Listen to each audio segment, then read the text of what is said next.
Happy Sunday. Wanted to say hello to all of you out there and to give you some new information. Well, information that may or may not be new to you, depending upon how closely you follow the news. Um, it came out late this week that the governor, Pete Ricketts, has decided that school will not go back into session this school year. So, your freshman year, for all intents and purposes, is done. Um, Now, what does that mean for you?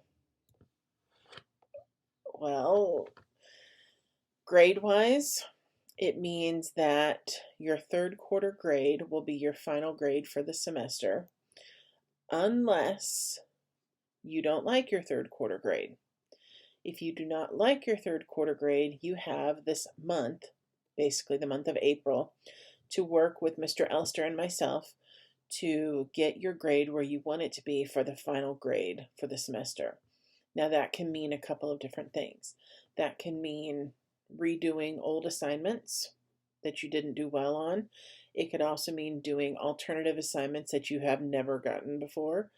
But it depends. It's all dependent upon the actual individual student, and the circumstances with that student. So there's no way for me to say this is exactly what's going to happen, because it depends on your grade. It depends on why your grade is the way that it is, and it depends on what you're willing to do, to be honest, because some of you aren't willing to do anything to change your grade, and that is your prerogative. Um, is that my suggestion? No, it is not. It is also not my suggestion for you to be like, sweet, I'm done for the year. I don't have to do anything else. I say this for a couple different reasons. Number one, if you are continuing on in the honors program,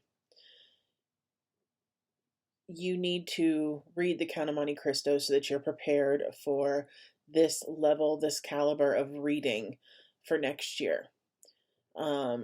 Some of you are still reading it. Some of you have already read it, because I know some people have already finished it.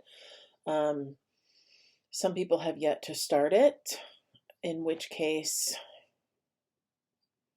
what are you doing? I guess is my question to you. I can't force you to do it. It hurts my heart that you won't have the same experience that my other students have had when it comes to the Count of Monte Cristo. But um, I really think that you should read it. I think it's a great book, and I think that it will prepare you for the type of reading that you are going to get next year in the honors program. When you are going into sophomore year and you're reading A Tale of Two Cities, you need to have some of this knowledge. You need to have faced some of the struggle of reading this type of content. That being said, can't force you to do anything. If you do absolutely nothing from here on out, it's not going to change your grade. In the grade book, it might look like you're getting a bunch of missing assignments, but those missing assignments don't calculate. Anything after we went into fourth quarter, so anything after the report card, is only considered practice, and it is not being calculated for your grade. So if you see any missings, doesn't hurt your grade. If you see any fours, doesn't help your grade. It would be my hope that you would want to expand as people and as intelligent young people and intelligent, well, I'm not even going to call you young people, as intelligent people. It would be my hope that you would want to expand your horizons and expand your knowledge base and continue to do this work. However, there's not a whole lot I can say to force you to do that. I can't hold your grades over your head. I can't hold anything over your head that says, oh, you're going to have to repeat this, because you may not have to.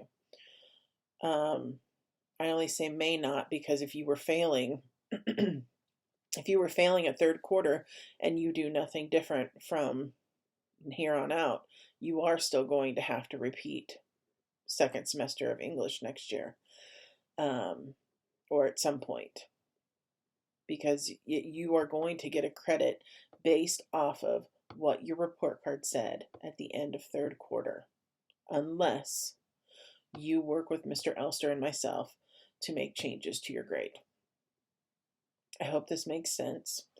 I have no idea if there is going to be another opportunity for students to go up to school to get anything else that they may have left behind until next school year. This makes me really sad for my seniors because they are not going to be able to come by my room and pick up their senior letters that they wrote to themselves. And I'll talk about it in a second.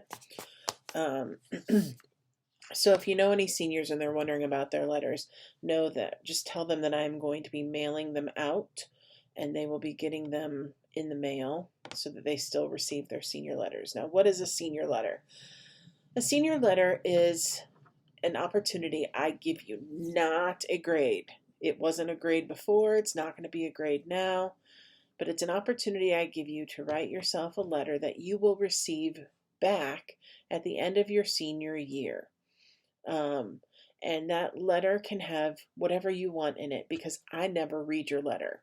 The few times that I've read letters, I've read it because somebody has opened their letter, read it, and wanted me to read it. I also had one student who died, and I wanted to make sure that his letter was appropriate before I sent it home to his parents, because I didn't want it to be upsetting to them. But those are the only instances in which I have read a letter. Nope, there's a third one. The third reason I've read the letter is if when you put it in an envelope, if you don't put who you are on the outside of the envelope, and then I have to open the envelope to find out who you were. I don't actually read the whole letter.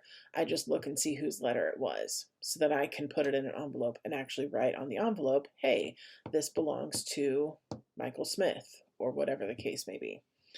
But anyway, you get to write yourself a letter. It can be as long as you want, as long as it fits into one standard business size envelope. As long as it fits into a standard size business envelope, it can be as long as you want it to be.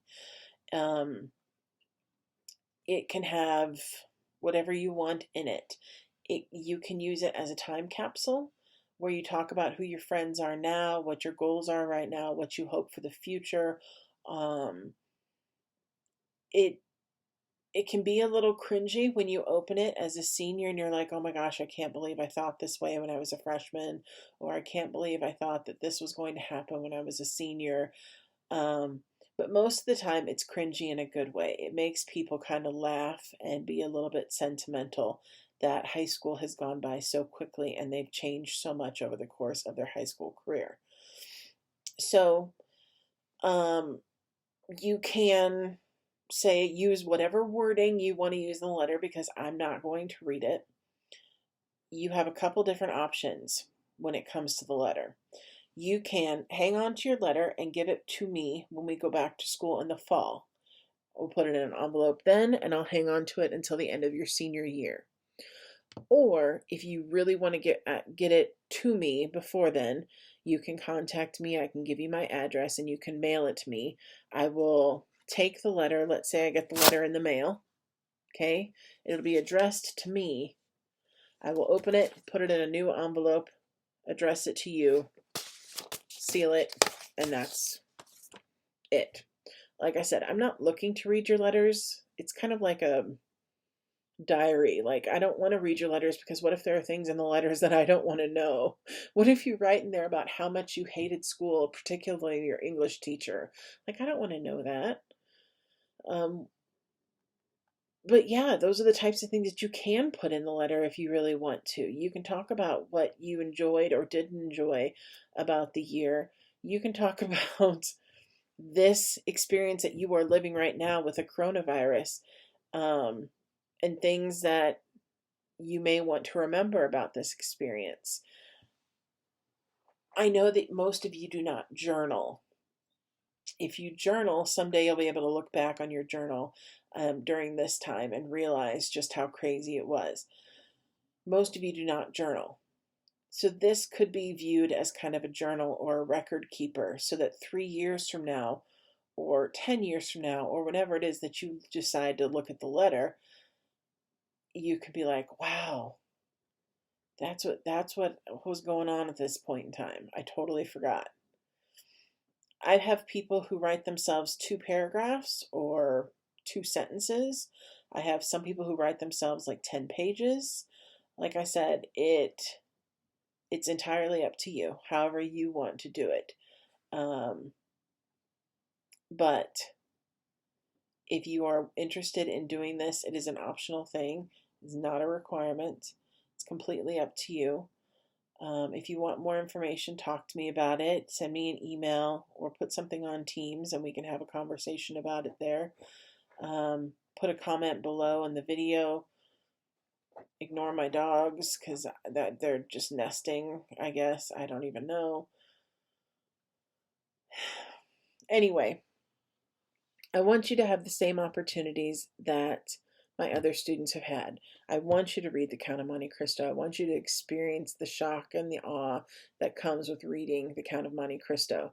I want you to be able to do your senior letter, even though you won't be doing it the exact same way that my other students have done it. It doesn't matter. I still want you to have that opportunity. I want you to have all the opportunities that I would normally give all of my students. So,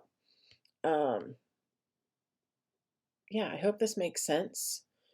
And if not, we can talk more about it. You know how to get a hold of me. And I hope you have a good Sunday. And we will talk soon. Bye.